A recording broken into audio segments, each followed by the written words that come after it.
कहानी की शुरुआत होती है माल्टा नाम के एक आइलैंड से। इस आइलैंड पर एक ग्रुप का राज चलता था जिसका लीडर था बुबालो नाम का एक आदमी। माल्टा के लोग उसे भगवान की तरह पूजते थे। पूरे माल्टा पर उसी का कानून चलता था। एक दिन अचानक किसी ने बुबालो के कमरे में घुसकर उसे मारने की कोशिश की, पर वो कामयाब नहीं रहा। अब बुबालो जल्द से जल्द इस हमलावर को पकड़ना चाहता था, लेकिन जब उसका आदमी हमलावर का पता नहीं लगा पाया तो बुबालो ने गुस्से में अपने आदमी को ही मार डाला। फिर बुबालो की बहन एना ने उसे यूकी नाम की एक जापानी लड़की की तस्वीर दिखाई, जिसे लेडी डेथ के नाम से भी जाना जाता था। एना को शक था कि ये लड़की ही वो हमलावर थी जो अमेरिका के कहने पर बुबालो को मारने आई थी। तब बुबालो ने अपने सभी आदमियों को लेडी डेथ को पकड़ कर लाने को कहा। इसके बाद हम लॉस एंजलिस शहर में जीरो और ब्रैंडन नाम के दो सरकारी जासूसों को देखते हैं। ब्रैंडन बंदूक चलाने में एकदम माहिर था और जीरो लड़ाई में दुश्मनों की हड्डी बसली एक कर देता। आज उन्हें उनके बॉस रॉबर्ट ने एक खास मीटिंग के लिए बुलाया। रॉबर्ट अक्सर उन्हें काफी खतरनाक मिशंस पर भेजता था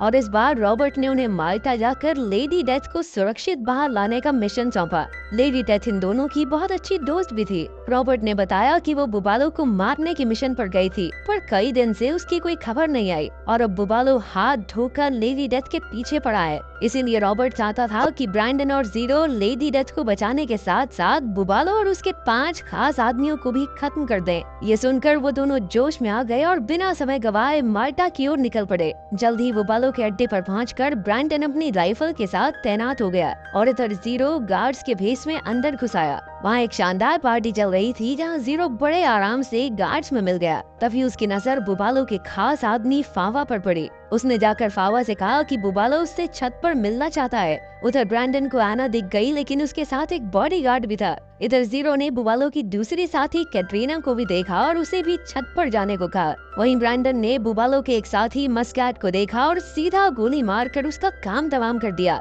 जल्द ही जीरो ने उसकी लाश ठिकाने लगाई और इधर जैसे ही फावा और कैटरीना छत पर आए, ब्रैंडन ने उन्हें भी ऊपर पहुंचा दिया। अब उन्हें सिर्फ एना, डॉक्टर जोरेन और बुबालो को खत्म करना था। अब ब्रैंडन ने जमीन पर गोली चलाकर एना के बॉडीगार्ड का ध्यान भटकाया और मौका पाते ही एना को भी गोली मार दी। इधर जीरो डॉक्टर जोरेन का पीछा कर रहा था, पर अचानक से डॉक्टर जोरेन ने उसे देख लिया। अब गोलियां चलने ही वाली थी कि ऐन वक्त पर लेडी डेथ ने बाहर आकर कहा कि डॉक्टर जोरेन उनकी तरफ ही है। अब वो उन दोनों को लेकर तुरंत अड्डे से बाहर निकली और इधर जैसे ही बुबालो अपने श्रद्धालुओं से मिलने आया तो ब्रैंडन ने एक ही गोली से उसका भेजा उड़ा दिया। आखिरकार उनका मिशन खत्म हुआ और फिर ब्रैंडन, जीरो, लेडी डेथ और डॉक्टर जोरेन बीच पर एक सुनसान चर्च में आ गए। जब रॉबर्ट को मिशन पूरा होने की खबर मिली तो वो बेहद खुश हुआ। तब लेडी डेथ ने बताया कि जैसे ही वो बुबालो को मारने वाली थी तभी अचानक पीछे से एना ने उस पर कई गोलियां चला दी। खुशकिस्मती से डॉक्टर जोरेन ने उसे खुफिया जगह पर छुपा कर उसका इलाज किया।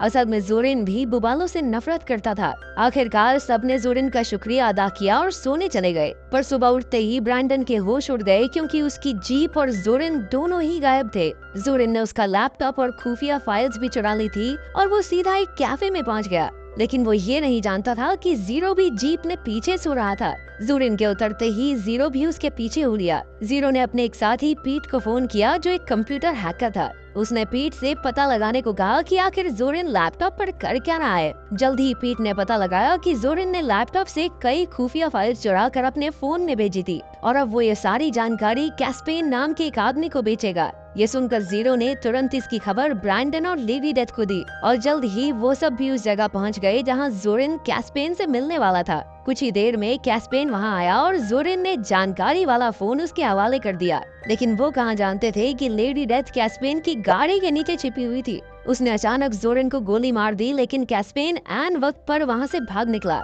इसके बाद वो तीनों अब एक होटल में आकर रुके। तब लेडी डेथ ने उन्हें अपनी असली कहानी बताई। असल में बचपन में ही उसके माँ बाप मर गए थे और तब कैस्पेन ने उसे गोद ले लिया। लेकिन उसके 10वें जन्मदिन पर कैस्पेन ने उसे एक अंधेरे कमरे में बंद कर दिया। फिर कई महीनों बाद जब वो बाहर आई तो कैस्पेन ने उसे ट्रेनिंग देकर एक शार्प शूटर बनाया ताकि वो कैस्पेन के दुश्मनों का खात्मा कर सके। उसने 10 साल तक कैस्पेन के लिए काम किया, लेकिन आखिरकार वो तंग आ गई और उसने कैस्पेन को छोड़ने का फैसला किया। उधर कैस्पेन जब अपने घर पहुंचा तो वो एना को वहां देखकर हैरान रह गया। असल में एना ब्रैंडन की गोली से जिंदा बच गई थी। अब एना ने कैस्पेन से पूछा कि उसने जोरेन के साथ बुबालो को धोखा क्यों दिया, साथ ही वो लेडी डेथ को भी पकड़ना चाहती थी। तब कैस्पेन ने उसे बताया कि जोरेन के दिए हुए फोन से वो लेडी डेथ को ट्रैक कर सकते हैं। अब एना ने कैस्पेन से हाथ मिला लिया और वो लेडी डेथ को ढूंढने में जुट गई। आखिरकार एना का एक आदमी लेडी डेथ तक पहुंच ही गया। उस वक्त वो ब्रैंडन और जीरो के साथ खाना खा रही थी। उसने तुरंत लेडी डेथ पर हमला कर दिया, लेकिन उन तीनों ने भी पलटकर तुरंत वार किया, लेकिन वो आदमी किसी तरह बचकर भाग निकला। अब उन तीनों को समझ नहीं आ रहा था कि आखिर ये कौन था। कुछ ही देर में जीरो को पीट का फोन आया और उसने बताया कि एना कैस्पेन के साथ मिलकर लेडी डेथ को ढूंढ रही है। असल में डॉक्टर सूरेन ने लेडी डेथ के फोन में एक ट्रैकर लगाया था और उसी की मदद से एना का ये आदमी उन तक पहुंचा था। ये सुनकर लेडी डेथ, ब्रैंडन और जीरो ने अपने अपने फोन तोड़कर चकनाचूर कर दिए, पर तभी उन्हें एहसास हुआ कि उन्होंने रॉबर्ट को तो खबर ही नहीं की और अब वो उससे बात कैसे करेंगे। अगले दिन हम देखते हैं कि रॉबर्ट पीट से मिलने गया और वो काफी परेशान था, क्योंकि कल शाम से उसकी ब्रैंडन और जीरो से बात ही नहीं हुई थी। तब पीट ने उसे ट्रैकर के बारे में बताया, लेकिन रॉबर्ट को अब भी लग रहा था कि कुछ तो गड़बड़ है, इसीलिए उसने पीट के साथ खुद माल्टा जाने का फैसला किया। उधर ब्रैंडन और उसकी टीम को एक गाड़ी मिली जो उन्हें एना के उसी आदमी की लग रही थी, लेकिन एना का वो आदमी तो बिल्कुल उनके बगल में था। अचानक वो इनके पीछे पड़ गया और धुआंधार गोलीबारी होने लगी। खैर अंत में जीरो और ब्रैंडन ने उसे चकमा देकर पीछे छोड़ दिया और वो तीनों सुरक्षित जगह पर आ गए। अब उन्हें समझ नहीं आ रहा था कि आखिर एना का ये आदमी अब उन तक कैसे पहुंचा। फिर उन्होंने लेडी डेथ के गोलियों के घाव देखे और उन्हें एक घाव पर शक हुआ। जब उन्होंने टांके खोले तो उसमें से एक ट्रैकिंग डिवाइस निकला। तब ये खुलासा होता है कि डॉक्टर जोरेन ने जानबूझकर ये ट्रैकर उसके घाव में डाला था। अब ट्रैकर निकालने के बाद ब्रैंडन ने एना के आदमी को फंसाने का प्लान बनाया। कुछ ही समय में वो आदमी ट्रैकर के पीछे पीछे होटल तक आ पहुंचा, पर जब वो कमरे में गया तो वहाँ कोई नहीं था। तभी अचानक लेडी डेथ और उसकी गैंग ने ताबड़तोड़ गोलियां चलाकर उसका काम तमाम कर दिया। फिर लेडी डेथ ने उसका फोन लेकर कैस्पेन को फोन किया और कहा कि अगर मुझसे कोई दिक्कत है ना तो आमने सामने मिलकर फैसला करे। आखिरकार कैस्पेन मान गया और उन्होंने अगली सुबह पुराने चर्च में मिलने का फैसला किया।